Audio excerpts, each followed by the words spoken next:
Hey, it's Mike, and I'm here at the Detroit Auto Show getting ready for the Stampede.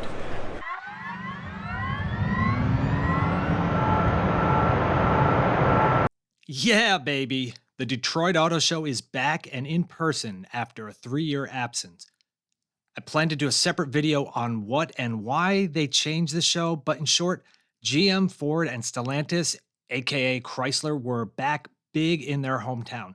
Toyota and Subaru came with smaller, less expensive displays, and everyone else skipped the show due to uncertainties around COVID, the economy, and or not sure if auto shows make sense anymore in the era of social media and YouTubers. I'm going to give out a grade for the show and to each of the major participants. Overall, I give the show a B minus, and that's being a little generous. The fact that it happened in person was awesome. Show organizers moved from Detroit's historical January time slot to September to allow for outdoor activities, and the weather this year was great. The city hosted two very different old car shows nearby, and I'll cover that in separate videos. President Biden showed up, so I got to stand in line, see some working dogs. After he left, some of the Secret Service agents got to hang around and check out the cars. Technology suppliers had their event again, called Automobility. It was moved from the lower level up to the main floor because of all the OEMs who weren't there, which is the disappointing part. Organizers of the North American International slash Detroit Auto Show need to woo back some of the European OEMs and get Honda and Nissan back next year too. First individual grade. Ford gets an A plus. They had the biggest reveal of the show in the new Mustang, held the reveal outdoors like show organizers had hoped, and used the extra space inside to give rides in the F 150 Lightning and Bronco, something that Jeep has been doing for years at larger shows. Even Lincoln had not one but two concepts. Ford revealed the seventh generation Mustang at an outdoor event just up the street from the auto show. Enthusiastic owners from across the country were invited to caravan to the live event, and the response was so popular that Ford had to cut off applications. Exterior design of the 2024 Mustang is evolutionary. If you like the looks of the current Mustang as I do, you'll probably like the new, more modern look too. On the inside, the differences are much more obvious. The Mustang offers a large 13.2-inch Sync 4 display in the center, connected to an equally large 12.4-inch all-digital cluster.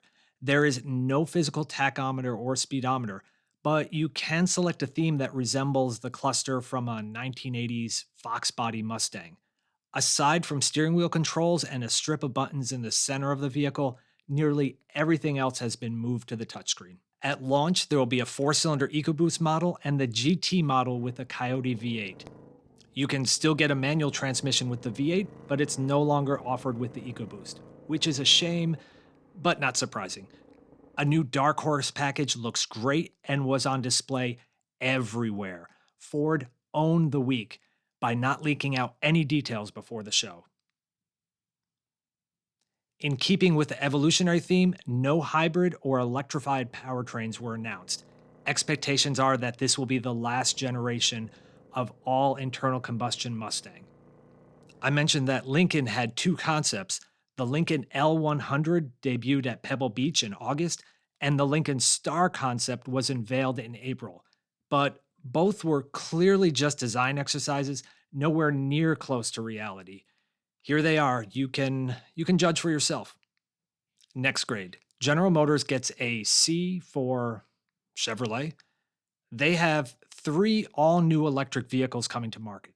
They could have used Detroit to reveal the Equinox EV, but instead, it seems their strategy is to do online reveals.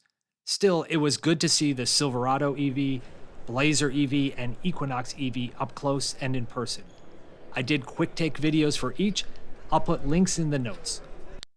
The non electric but all new Chevrolet Colorado and GMC Canyon were on display, as was the Corvette Z06. But again, all were previously revealed, and yeah, all three of them look great.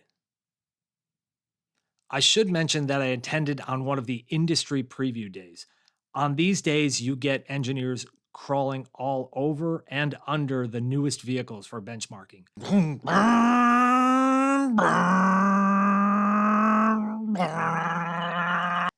Buick showed off their Wildcat concept that was unveiled back in June, but the larger story was their efforts to buy out dealerships that do not want to go all in on EVs.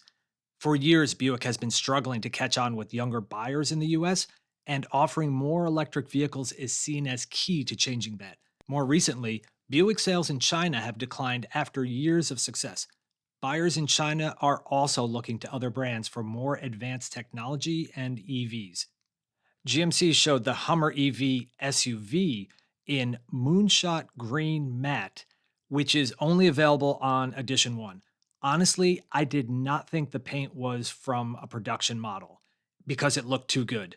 Not something that could be mass produced. I loved it. Nearby was a cutaway of the Hummer EV chassis. Standing next to it explains why the curb weight is over 9,000 pounds. You could build an armored personnel carrier on top of that thing. It's a beast. And speaking of beast, who knows? Maybe that is the platform for the next presidential limousine. Stellantis gets a C. Sorry, that's the best I can do.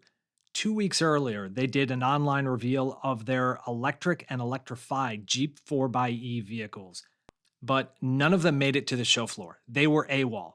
Disappointing. The Dodge Daytona EV concept, however, was there and it looked fantastic. It was revealed a month earlier at a live event surrounding Woodward Dream Cruise. That was a great reveal, and they followed it up with an encore appearance at the Detroit Auto Show. Well done. Detroit was the first time I got to see the new Dodge Hornet in person, and maybe the last time we'll see the Charger and Challenger in its current glory. The all-new 2023 Dodge Hornet is based on the Alfa Romeo Tonale.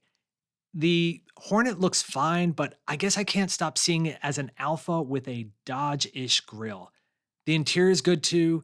There's an optional plug-in hybrid powertrain that offers a power shot for faster acceleration.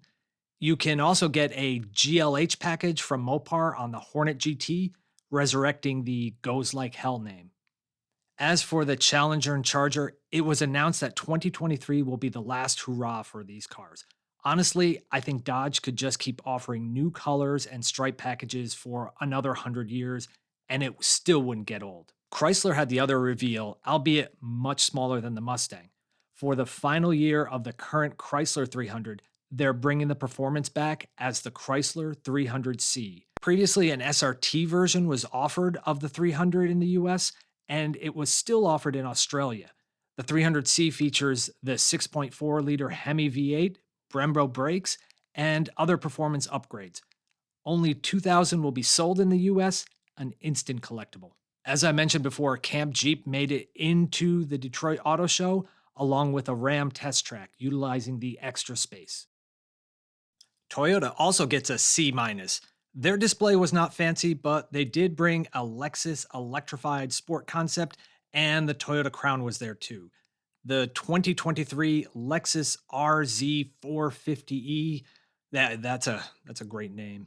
It was there, which is the luxury version of the BZ4X. Subaru gets a C+ because they love dogs and they partnered with the Michigan Humane Society. Oh, and the Solterra was there, which of course is yet another variant of the Toyota BZ4X electric crossover. In person and in that color, it actually looked better than I expected. It has good ground clearance and functional black plastic along the edges, so it feels like an electric Subaru that you could take down a rough gravel road. On the downside, this EV charges slower and has less range than its competitors. Lordstown Motors gets an I for incomplete. I was delightfully surprised to see it make an appearance at the show. Even if there was nobody there to answer questions, the doors were locked, and the future is murky at best for this electric pickup. I'm still not a fan of the looks, but I wish them success. Medium-duty trucks get a C+. Startup Harbinger Motors used the event to reveal their medium-duty truck, and the Shift Group displayed its Blue Arc medium-duty electric van, while also announcing a pre-order sale of 2,000 units. GM did not have their Bright Drop delivery van on display, And I did not see a Ford e-Transit there either. Maybe I just missed it. The last grade I'm giving out is to flying cars, and they get an A minus. I shouldn't call them flying cars. They're actually future air mobility companies at the auto show, which was really cool. Kind of the thing you see at the Consumer Electronics Show, but they made it to Detroit. There was an Icon Air amphibious aircraft, Air One electrical vertical takeoff and landing craft, Airspace Experiences Technologies, Airwinds Technologies and their X Turismo hoverbike. But it was Omni hoverboards that made the biggest splash. Sorry, that was bad, but no one was hurt. The Coast Guard was there. Everything worked out fine. I hope you enjoyed this video. Thank you for watching. Feel free to like and subscribe. I'm going to try getting more content out. And again, there's some related events around the Detroit Auto Show, and I'll put links to those videos in the notes.